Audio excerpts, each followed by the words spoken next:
Hello friends, and welcome to Gardening with Creekside. It is an absolutely stunning, gorgeous day today. Supposed to get up to 68 degrees, so we are taking full advantage of the warmer temperatures, the beautiful Carolina blue sky, and we are finally getting the signature garden completely put to sleep for the rest of the winter and going into spring. We are setting ourselves off for a great start to spring. So if you're in the same situation that we are, if you're not covered in snow and you're able to get out and work, and maybe you're just behind on putting your garden to rest for the winter, then this is the video for you. If you are covered in snow and you didn't get everything done, then this is going to be for you once that snow melts. We are here in the signature garden. What we are working on are those four flower beds that have the perennials and the shrubs in them. You will notice that those flower beds have some really fun little colorful flags. What those are doing are marking where the perennials are, because we are getting ready to come in through here and load up these flower beds with some nice delicious compost, then do a nice little top layer of the mulch. So this is just kind of marking where those perennials that have gone dormant, where they are, so that we remember and that we can do the compost and the mulch accordingly.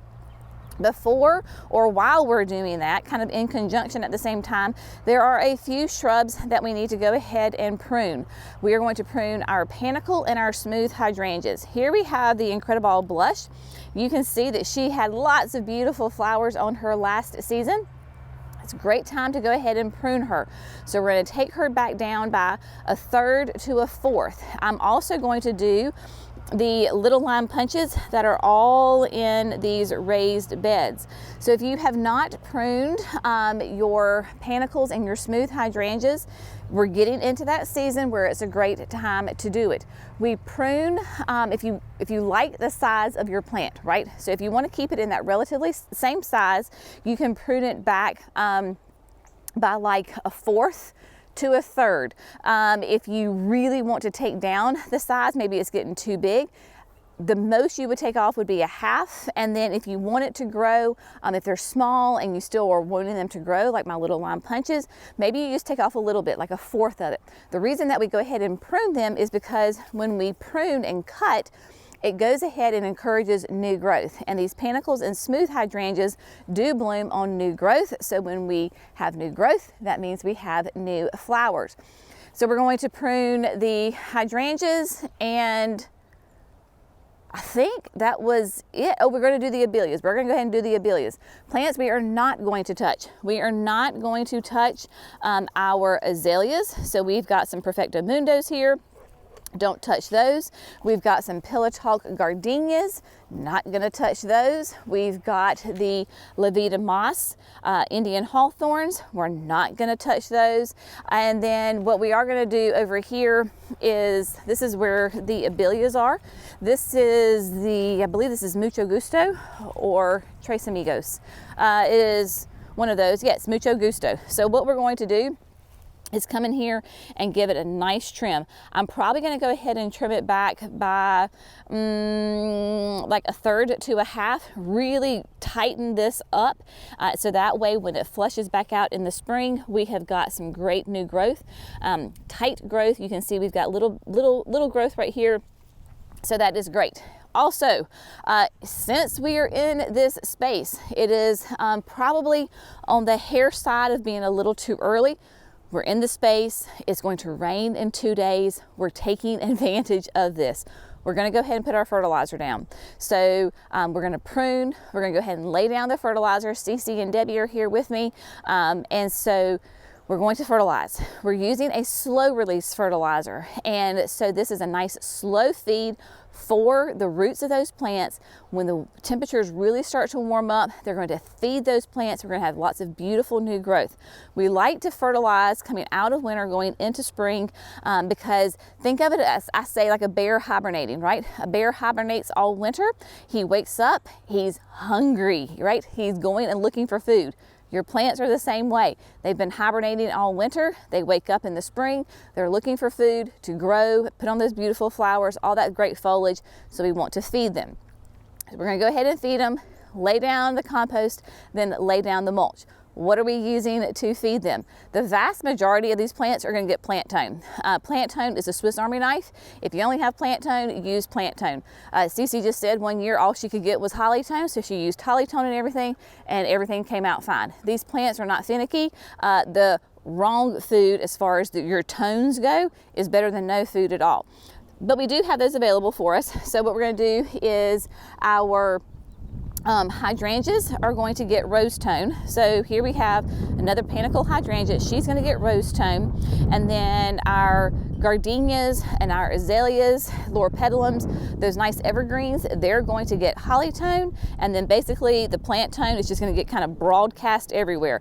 So your perennials, those other shrubs love that plant tone. We're going to do that. So it's a great time to do it because 1, we're not open, so the stink factor won't bother anybody.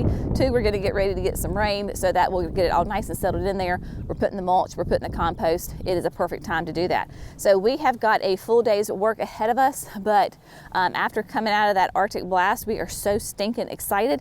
Like the low this morning was higher than all of last week's high temperatures. So we are loving it. Brenna has lost her ever-loving mind. She is already going, she's just running up and down the creek. So she is loving life. So we're just gonna spend some time in the garden, fertilizing, pruning, trimming, getting everybody ready, bring you along for the ride.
My friends, the Signature Garden has officially been put to bed for winter. We literally have nothing else to do to the garden until after the tulips are finished blooming. It is a fabulous feeling, and oh my goodness, many hands make light work. It really was not a hard job to do. There was multi-layers of it to do, and of course it's on a bigger scale.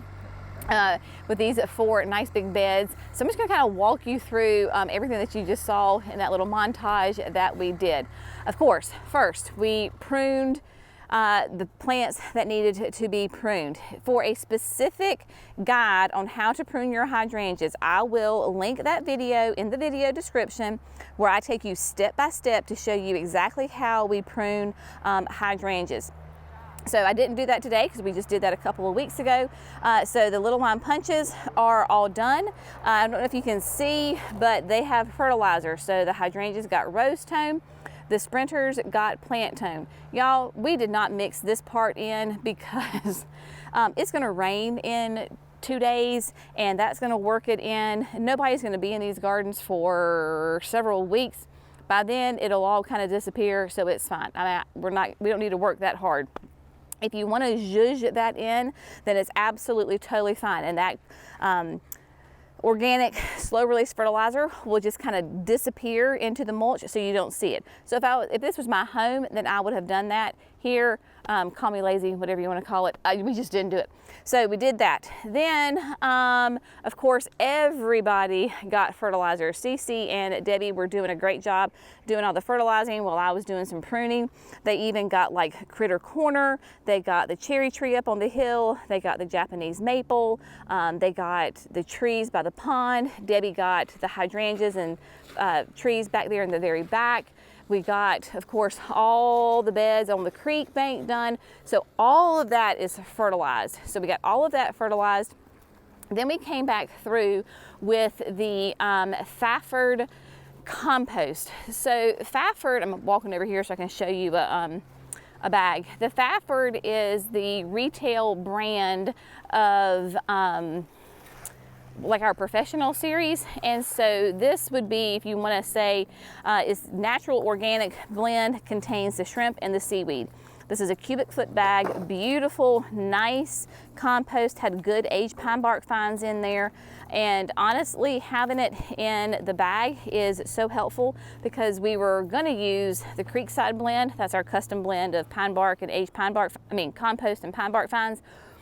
But we would have to wheelbarrow it in because we don't want to drive a lot of equipment on the grass with it being cold, and we don't want to smush the grass. And that's a lot of work. And Jerry was like, hey, we've got the Fafford compost. And I was like, yes. So it was great to use that beautiful, rich compost. So that is down, got it nice and thick because these 4 beds have been really neglected in the last year, and they were completely stripped. We've had, was it 2 or 3 floods last year that really just completely stripped the soil. It looked like what is happening right here along the creek bank. Obviously this needs to be done, and we will do that here as well. But it was to the point where, like you just saw, there is no organic, right?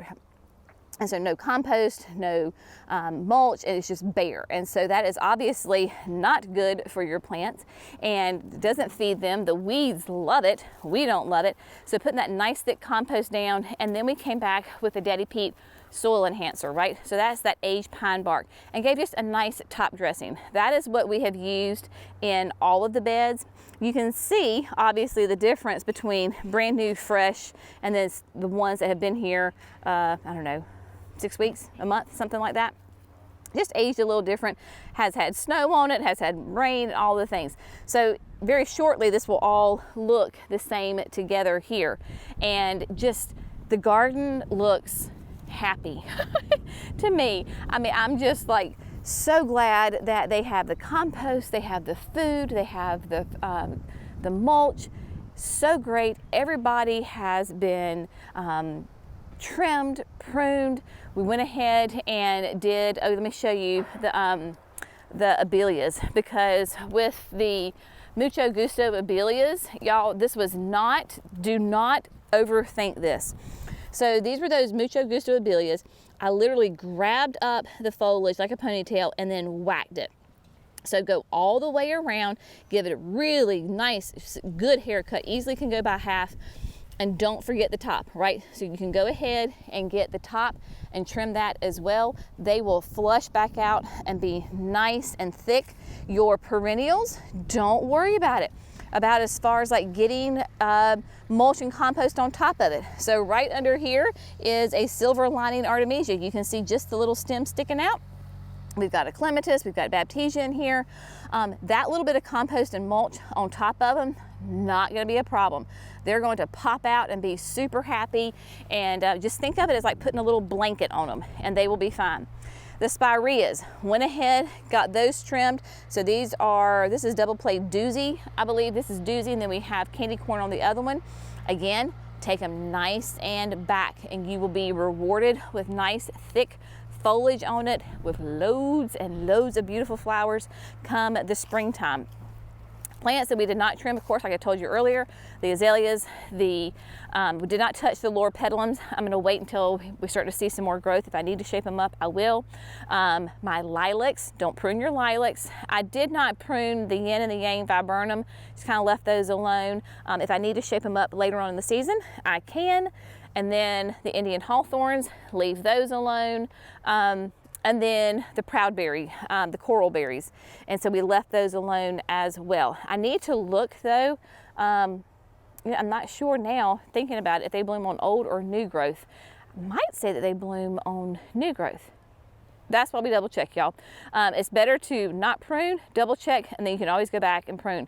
So these three right here, those little sticks, are the proudberry coral berries. So I need to double check on that, and then I can go ahead and prune those if necessary.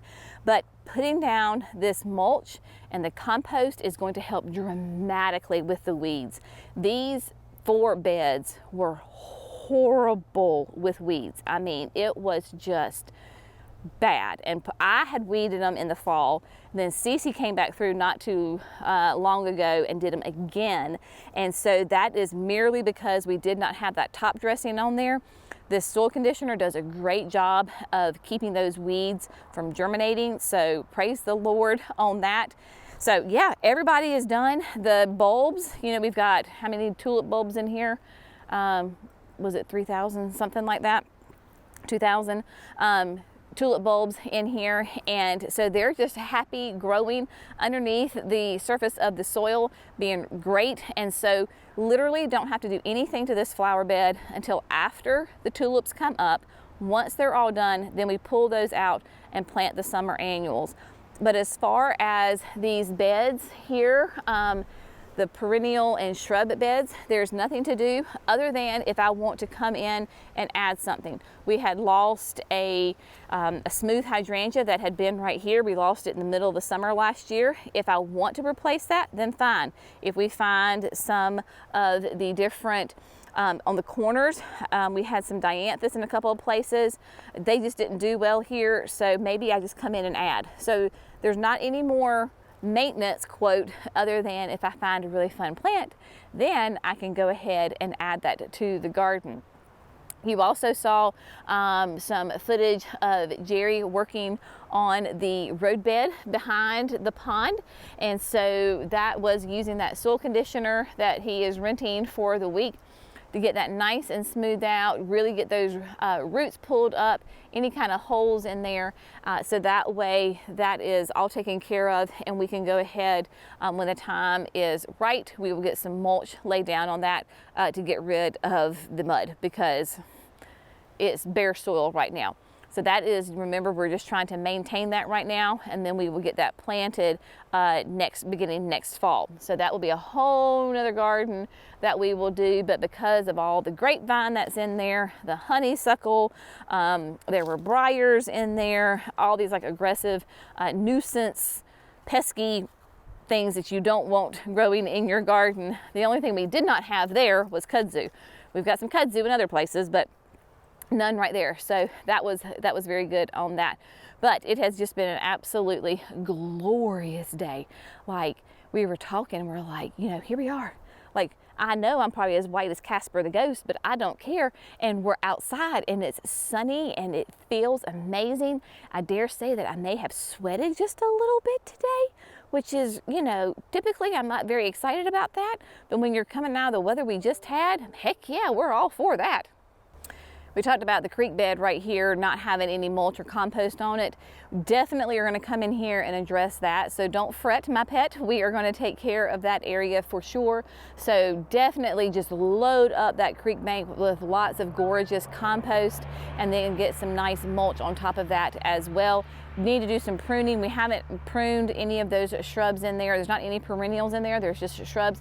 So we need to take care of those. So that is on that side. There is some still to do on that side, but you know, 'tis gardening. There's always something to do in the garden, right? That is what keeps us busy. But if you find yourself in the same situation we did, yes, it's the end of January. February is here, and maybe your garden still has areas that need some attention. AKA also, piece of advice, your garden's always going to have areas that need some attention, just letting you know. So don't worry about it. There is grace in gardening. Do it when you can. There are different seasons in life. Don't fret, just get it when you can, and no worries on that. Speaking of always something to do, I spy with my little eye a tractor trailer coming through. Let's see if y'all can recognize who that might be. It is one of our dear sweet friends. I dare say one of our absolute favorite drivers on the planet. Who is that? Yep. Can you see? Can you tell who that is? It is Lenny, our sweet Lenny from Pleasant View Gardens in Loudon, New Hampshire.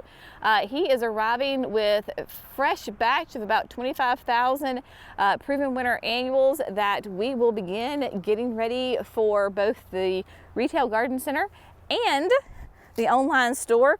That includes hanging basket, it includes all sorts of fun things that are going to be happening. So perfect timing on that. We're done here. We're going to go help unload the truck. Stay tuned for the next videos. We'll show you that process of how we get those babies done, especially the hanging baskets, because that's always fun. All right, we're going to go see Lenny. Y'all have a great day. Bye, friends.